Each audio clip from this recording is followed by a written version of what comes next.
दोस्तों, क्या जेपी के दल विहीन प्रजातंत्र, संपूर्ण क्रांति और बिहार आंदोलन, ये सब आप लोग जानना चाहते हैं? ये जेपी का जो भी मोस्ट इम्पोर्टेंट इस नोट्स का एमसीक्यू है, या फिर जेपी से रिलेटेड जो भी इम्पोर्टेंट पीवाईक्यू एमसीक्यू जो प्रीवियस ईयर का भी है, और एमसीक्यू जो इस टॉपिक से बनना चाहिए, या फिर जितना भी क्वेश्चन निकलना चाहिए, जो एग्जाम बेस्ड होगा, वो सब इसमें मैं डाली हूँ। तो आप इस वीडियो को पूरा अंत तक देखिए, और भी बहुत कुछ है इस नोट्स के अंदर। तो मैं ये नोट्स स्टार्ट आज कर रही हूँ। आज का वीडियो जेपी जयप्रकाश नारायण के ऊपर है। ये जो बिल्कुल यूनिट ये नेट यूजीसी नेट के सिलेबस के अकॉर्डिंग यूनिट 3 का है, भारतीय राजनीति विचारक। ये उसके अंदर आज जेपी के ऊपर मैं जयप्रकाश नारायण के ऊपर ये वीडियो मैं बनाई हूँ, जो आप लोग देखिए, बहुत ही मजा आने वाला है और बहुत ही आपको जानकारी मिलेगा। मैं इम्पोर्टेंट पॉइंट सब डाली हूँ, बिल्कुल एग्जाम बेस्ड। तो मैं ये वीडियो स्टार्ट कर रही हूँ। अभी मैं सारांश दे रही हूँ जेपी का, इस टॉपिक से का सारांश मैं अभी आप लोगों को बता रही हूँ। ओके। भारत के समाजवादी विचारकों में जयप्रकाश नारायण का नाम स्वर्ण अक्षरों में लिखा गया है। ठीक है, ये सब आप लोग को पता होगा। तो मैं आगे और भी बता रही हूँ। स्वयं महात्मा गांधी ने उन्हें समाजवाद का सबसे सबसे बड़े भारतीय विद्वान का स्थान दिया है। इसके साथ ही उन्होंने एक कर्मठ राजनेता, चिंतक, जननेता और समाज सेवक के रूप में भी उन्हें जाना जाता है। ठीक है, तो जेपी को ये इनके कर्मठ जेपी क्या है, एक कर्मठ राजनेता है, चिंतक है, जननेता है और समाज सेवक भी थे। ठीक है, तो इस रूप में हम लोग उनको जानते हैं। ओके। अब है जयप्रकाश नारायण जी का जीवन परिचय। जयप्रकाश नारायण का जन्म बिहार राज्य के सारण जिले के सिताब दियारा गांव में हुआ था। ठीक है, और उनका जन्म कब हुआ था? 11 अक्टूबर 1902 में उनका जन्म हुआ था। उनकी प्रारंभिक शिक्षा पटना में हुई और वे उच्च शिक्षा के लिए 1922 ईस्वी में अमेरिका गए, जहां उन्होंने 1922 से 29 के बीच कैलिफोर्निया विश्वविद्यालय में समाजशास्त्र का अध्ययन किया। ठीक है, तो उन्होंने समाजशास्त्र का अध्ययन कहाँ किया था? कैलिफोर्निया विश्वविद्यालय से किया था। ठीक है, अब है जयप्रकाश नारायण ने अपने राजनीतिक जीवन की शुरुआत कैलिफोर्निया जाने के पूर्व पहले ही क्या किए थे? वहां कैलिफोर्निया जाने से पहले ही 1921 ईस्वी में असहयोग आंदोलन में भाग लेकर उन्होंने इसकी शुरुआत की। ठीक है, शुरुआत कर ली। उसके बाद क्या हुआ? उसके बाद 1934 ईस्वी में उन्होंने मीनू मसानी, अच्युत पटवर्धन के साथ मिलकर कांग्रेस समाजवादी पार्टी की स्थापना की। इससे पहले 1932 ईस्वी में ही गांधी, नेहरू और अन्य प्रमुख जो नेता थे, जेल में जाने के बाद जब वे जेल में गए, तो उन्होंने उनके अलग अलग भारत में अलग अलग हिस्सों में उन्होंने संग्राम का नेतृत्व संभाला। 1932 क्या है, फिर से मैं बता रही हूँ, 1932 ईस्वी में ही गांधी, नेहरू और भी अन्य प्रमुख नेता जो थे, वे सब जेल में जाने के बाद क्या हुआ? सभी लोग जेल में जब गए, उसके बाद भारत में अलग अलग हिस्सों में उन्होंने संग्राम का नेतृत्व संभाला। क्या हुआ कि जब ये गांधी, नेहरू और भी वो जो प्रमुख नेता थे वो जेल में चले गए, तो किसके ऊपर भार, किसके कंधे पे ये सारा भार आ गया? तो जेपी के कंधे पर भार आ गया, और जेपी ने ही इसको पूरे अलग देश के अलग अलग हिस्सों में इस संग्राम को संभाला। ठीक है, उसके बाद क्या हुआ? 1942 ईस्वी में भारत छोड़ो आंदोलन के दौरान हजारीबाग जेल से भागकर उन्होंने जनता को नेतृत्व प्रदान किया, और 1946 ईस्वी में कांग्रेस की अध्यक्षता, हाँ, 1954 ईस्वी में क्या हुआ? कांग्रेस की अध्यक्षता नहीं मिलने के कारण जयप्रकाश नारायण ने 1954 ईस्वी में प्रजा समाजवादी पार्टी से त्याग पत्र दे दिया। ठीक है, त्याग पत्र देकर क्या किया उन्होंने? विनोबा भावे के साथ सर्वोदय आंदोलन में जुड़ गए। इनके साथ विनोबा भावे के साथ उन्होंने क्या किया? इस सर्वोदय आंदोलन में जुड़ गए। ठीक है, उसके बाद क्या हुआ? 5 जून 1974 को संपूर्ण क्रांति पर जेपी ने घोषणा की। भ्रष्टाचार मिटाना, बेरोजगारी दूर करना, शिक्षा में क्रांति लाना आदि ऐसी चीजें हैं जो आज की व्यवस्था से पूरी नहीं हो सकती, क्योंकि ये इस व्यवस्था की ही उपज है।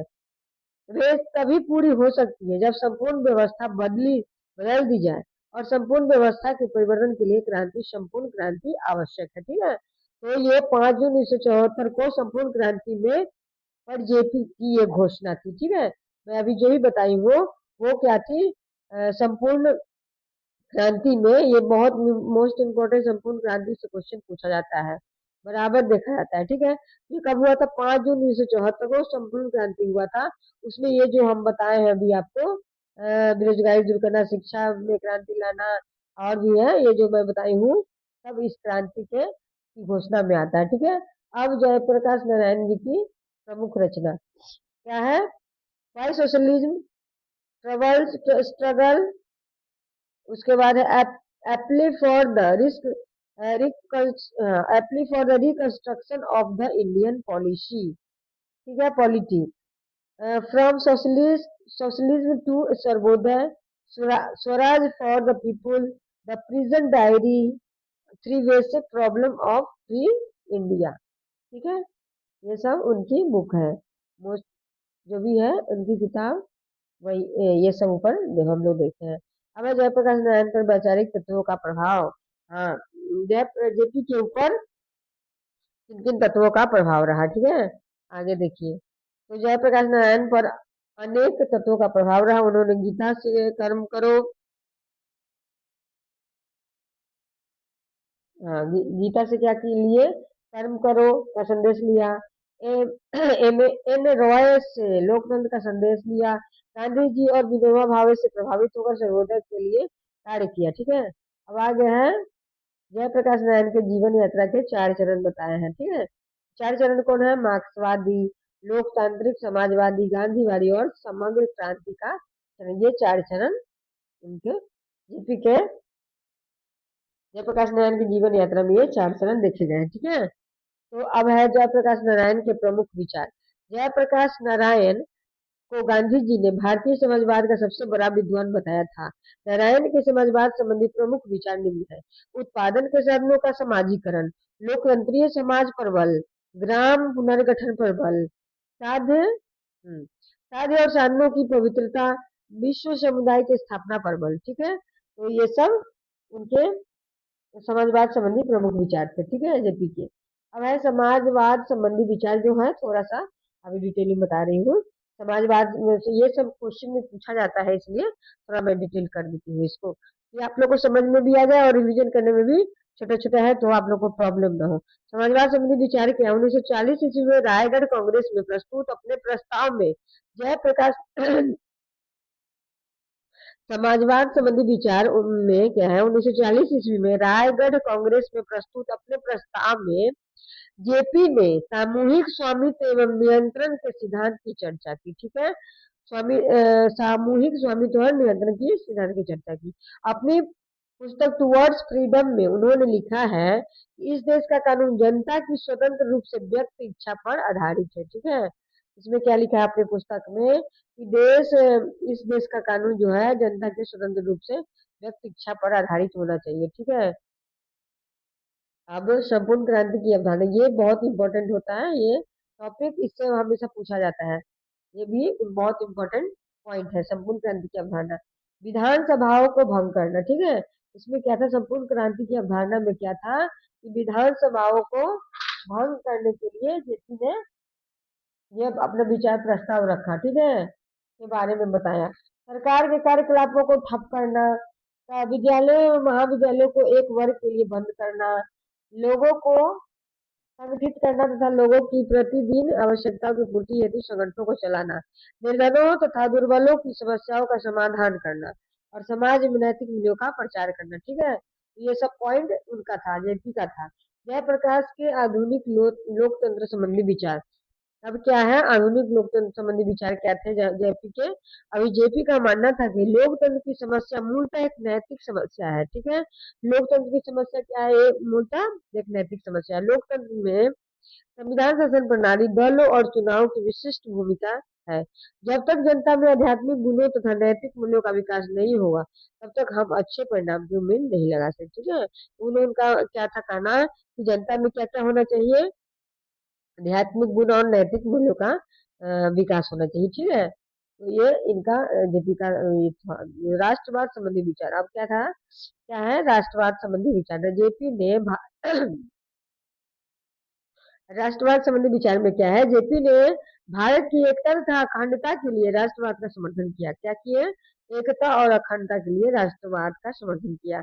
उनके अनुसार भारतवासी उत्तर से दक्षिण तथा पूर्व से पश्चिम तक एक साझा सांस्कृतिक धरोहर के सहभागी है। ठीक है, जयप्रकाश धर्मनिरपेक्षवाद का समर्थन करते थे। जयप्रकाश क्या थे, धर्मनिरपेक्षवाद का समर्थन कर रहे तथा उन्होंने धर्मनिरपेक्षवाद को राष्ट्रवाद की अवधारणा का आधार बनाया। क्या किया, राष्ट्रवाद की अवधारणा का आधार धर्मनिरपेक्षवाद के द्वारा ही बनाया। क्या उनका विचार जो था। अब है जेपी के जयप्रकाश परिवर्तन की पूंजी और लोक शक्ति। हाँ, जयप्रकाश के क्या किए कि उनका जो जो भी उनके वैचारिक परिवर्तन और लोक और की पूंजी और लोक शक्ति के बारे में उनका क्या था विचार, ये देखिए। जेपी, हाँ, जेपी कम्युनिज्म से समाजवाद तथा समाजवाद से गांधीवाद तथा अंत में सर्वोदय तक आ पहुंचे थे। क्या हुआ, जेपी कहाँ से, कम्युनिज्म, कम्युनिज्म से समाजवाद। ठीक है, कम्युनिज्म से समाजवाद, उसके बाद कम्युनिज्म ही हो गया मार्क्सवाद। ठीक है, कम्युनिज्म क्या हो गया, मार्क्सवाद से समाजवाद के उधर गए और समाजवाद से गांधीवाद की तरफ गए। ठीक है, यही इनका लिंक था। अंत में सर्वोदय तक आ पहुंचे। ठीक है, कम्युनिज्म मार्क्सवाद से समाजवाद, समाजवाद से गांधीवाद और उसके बाद सर्वोदय तक पहुंचे। उनकी इच्छा थी कि ये एक ऐसे आधुनिक भारत की स्थापना करना जहां आर्थिक न्याय पर आधारित लोकतंत्र का वर्चस्व हो। ठीक है, आगे क्या है, जयप्रकाश नारायण सर्वोदय संबंधी दर्शन। सर्वोदय दर्शन में क्या था, जाति रहित और वर्ग रहित समाज की स्थापना करना, सार्वजनिक क्षेत्र में स्वच्छ और कुशल प्रशासन की स्थापना करना, सार्वजनिक क्षेत्र में सामाजिक व्यवस्था का आधार विकेंद्रीकरण, समस्त शक्ति जनता को प्राप्त होना चाहिए, अधिकारी वर्ग द्वारा अपने अपने अपने आप को जनता का स्वामी नहीं बल्कि सेवक समझना चाहिए। ठीक है, तो उनका यही कहना था कि कोई भी अधिकारी जो है सो जनता का सेवक है, न कि वो एक अधिकारी है। अधिकारी अपने आप को समझना चाहिए, जनता का सेवक समझना चाहिए। ठीक है, अधिकारी नहीं बल्कि जनता का सेवक समझना चाहिए। अब है important point, short notes revision type से, इसलिए मैं छोटा छोटा पॉइंट डाली हूँ। ठीक है, जैसे कि इंट्रोडक्शन अगर इसका किया जाए छोटे से शॉर्ट रूप में, तो इसमें क्या है, आधुनिक भारतीय राजनीतिक चिंतकों को प्रमुख एवं महत्वपूर्ण नाम क्या था, जेपी। हाँ, आधुनिक भारतीय राजनीतिक चिंतकों का में प्रमुख नाम क्या था, जेपी का नाम था। जेपी का नाम किस रूप में देखा गया, आधुनिक भारतीय राजनीतिक चिंतकों में। ठीक है, जेपी का नाम देखा गया। इन्हें लोक नायक भी कहा जाता है। ठीक है, इन्हें लोक नायक कहा जाता था। ये स्वतंत्रता सेनानी, समाजवादी विचारक और लोकतांत्रिक और सामाजिक क्रांतिकारी के लिए भी जाने जाते हैं। ठीक है, आगे क्या है, ये 1970 में इंदिरा गांधी के खिलाफ जन आंदोलन के भी नेता बने। ठीक है, उसके बाद क्या है, वैचारिक विकास के क्षेत्र में क्या किया था उन्होंने, मार्क्सवादी चरण, उसके बाद समाजवादी चरण और सर्वोदय, ये तीनों चरण उनके देखा गया था। आगे क्या है, संपूर्ण क्रांति। हाँ, ये तो बहुत इंपॉर्टेंट है, इसे क्वेश्चन हम देखा जाता है बराबर। संपूर्ण क्रांति के बारे में क्या था, संपूर्ण क्रांति 1974 में हुआ। इसमें एक यह विचार को देखा गया। 1974 में क्या हुआ, संपूर्ण क्रांति को देखा गया। इसमें क्या था, केवल सरकार बदलना नहीं बल्कि समाज, राजनीतिक, अर्थव्यवस्था, शिक्षा, संस्कृति, नैतिकता का पूर्ण परिवर्तन हुआ था। ठीक है, इसके संपूर्ण क्रांति के द्वारा। आगे क्या है, लोकतंत्र पर विचार, दल विहीन लोकतंत्र। वो क्या चाहते थे कि लोकतंत्र कैसा होना चाहिए, जो दल विहीन हो। ठीक है, और राज्य और सत्ता पर विचार होना चाहिए, राज्य और सत्ता पर विचार होना चाहिए। ठीक है, हम लोग पीछे पढ़ चुके हैं ये सब। अब बिहार आंदोलन, बिहार आंदोलन 1974 में, 1974 में बिहार छात्र आंदोलन का नेतृत्व जेपी के द्वारा हुआ था। भ्रष्टाचार, बेरोजगारी और दमन के खिलाफ आंदोलन किए थे कौन, जेपी। तो बिहार आंदोलन में ये सब हुआ था। सन ईस्वी के साथ मैं डाली हूँ, आप लोग रिवीजन कीजिए और नोट डाउन भी कर लीजिए पॉज कर करके वीडियो, तो आप लोग के पास भी अपना एक नोट्स हो जाएगा, बार बार रिवीजन करने के लिए सही रहेगा। ठीक है, अब इम्पोर्टेंट एमसीक्यू जो हमेशा एग्जाम में पूछे जाते हैं उस टाइप से मैं इसमें डाली हूँ, ठीक है। निम्न में से किसने भारत में दल विहीन प्रजातंत्र का सुझाव दिया था? तो बी आर अम्बेडकर, राजेंद्र प्रसाद, जयप्रकाश नारायण और सी राजगोपालचारी। तो आप लोग कमेंट में बताइए इसका क्या होगा आंसर, ठीक है। मैं पीछे पढ़ा चुकी हूँ इसको। निम्न में से किसने भारत में दल विहीन प्रजातंत्र का सुझाव दिया था, ठीक है। तो इसका आंसर होगा जयप्रकाश नारायण, ठीक है। जयप्रकाश नारायण क्या चाहते थे? दल विहीन प्रजातंत्र का सुझाव दिए थे और चाहते भी थे, ठीक है। आगे क्या है? जेपी की संपूर्ण क्रांति किस वर्ष से संबंधित है? जेपी की संपूर्ण क्रांति कब हुई थी? 1942, 1950, 1974 और 1977। हाँ, कमेंट में जरूर आप लोग आंसर दीजिए और बाद में इसका आंसर यहाँ देखिएगा, ठीक है। तो पॉज करके, वीडियो पॉज करके आप लोग आंसर दीजिए, ठीक है। तो इसका आंसर हो गया 1974। क्या होगा? 1974 को संपूर्ण क्रांति हुई थी। जेपी की संपूर्ण क्रांति 1974 को हुई थी, ठीक है। आगे क्या है क्वेश्चन? निम्न में से निम्न में से कौन जयप्रकाश नारायण के वैचारिक विकास का सही क्रम है, ठीक है। निम्न में से कौन जयप्रकाश नारायण के वैचारिक विकास का सही क्रम है, ठीक है। हाँ, ये भी अभी हम लोग देखे ना पीछे, सर्वोदय, मार्क्सवाद, समाजवाद। अच्छा, किसने पहले जेपी का किधर झुका हुआ, उसके बाद कहाँ झुका हुआ और कहाँ तक हुआ, रुक गया, ठीक है। सर्वोदय, मार्क्सवाद, समाजवाद, मार्क्सवाद, समाजवाद और सर्वोदय, उदारवाद, मार्क्सवाद या सर्वोदय, उसके बाद समाजवाद, गांधीवाद या मार्क्सवाद। तो ध्यान दीजिए, आप लोग पीछे भी हम लोग पढ़े हैं। इसका आंसर होगा पहले वो मार्क्सवाद के ऊपर गए, मार्क्सवादी सोच के ऊपर, उसके बाद समाजवाद, उसके बाद सर्वोदय, ठीक है। तो इसका आंसर बी होगा, ठीक है। जयप्रकाश नारायण की संपूर्ण क्रांति का मुख्य उद्देश्य, जयप्रकाश नारायण की संपूर्ण क्रांति का मुख्य उद्देश्य क्या था? केवल सरकार बदलना, केवल आर्थिक सुधार, संपूर्ण सामाजिक राजनीतिक परिवर्तन या फिर केवल पंचायत सुधार, ठीक है। यूपी के संपूर्ण क्रांति का मुख्य उद्देश्य क्या था? क्या था बताइए? इसका आंसर था संपूर्ण सामाजिक राजनीतिक परिवर्तन, ठीक है। ये होगा सी, ठीक है। इसका आंसर क्या होगा? सी होगा। आगे क्या है? क्वेश्चन नंबर 5 में निम्न में से कौन जेपी की दलवीर प्रजातंत्र की विशेषता नहीं थी? हाँ, दलवीर प्रजातंत्र की विशेषता क्या नहीं थी? राजनीतिक शक्ति का विकेंद्रीकरण, कम खर्चीले चुनाव, अधिकतम प्रचार या जनता द्वारा प्रतिनिधियों की निगरानी, ठीक है। तो इसमें क्या था? विशेषता नहीं है तो अधिकतम प्रचार, वो नहीं चाहते थे कि ज्यादा प्रचार हो किसी भी दल पार्टी का, के लिए उसको अधिक प्रचार उनको नहीं पसंद था, ठीक है।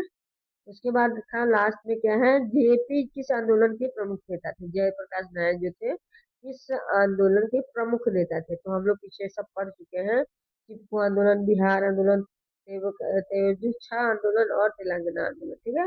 इसमें आप लोग देख बताइए किसका होगा, किस आंदोलन के प्रमुख नेता था? तो बिहार आंदोलन के में प्रमुख नेता, इसका आंसर होगा बी, ठीक है। दोस्तों, आज ये टॉपिक कंप्लीट हुआ और आप लोग को मजा आया कि नहीं, कमेंट में हमको जरूर बताइए। और भी मैं अच्छे अच्छे टॉपिक पर वीडियो ला रही हूँ, पूरा यूनिट कंप्लीट इस पर, पहले इसको मैं इस यूनिट को कंप्लीट कराऊंगी और बिल्कुल इसी फैक्ट के, इसी मेथड से और इसी क्वेश्चन एमसीक्यू के साथ मैं ऐसा ही वीडियो बनाऊंगी। तो आप लोग मेरे चैनल को सब्सक्राइब कीजिए और आप लोग को एमसीक्यू मैं डिस्क्रिप्शन बॉक्स में डाल चुकी हूँ। मोस्ट इम्पोर्टेंट जो भी इम्पोर्टेंट एमसीक्यू मुझे लगा वो उसको नोट डाउन की हूँ, अभी आप लोग को पढ़ाई हूँ, उसको मैं डिस्क्रिप्शन बॉक्स में डाल दी हूँ, तो आप लोग भी वहां से लिंक लेके देख सकते हैं, ठीक है। तो मेरे चैनल पर बने रहिए और ठीक है, इसको जरूर इसको बार बार रिवाइज कीजिए जो याद हो जाए, ठीक है। धन्यवाद।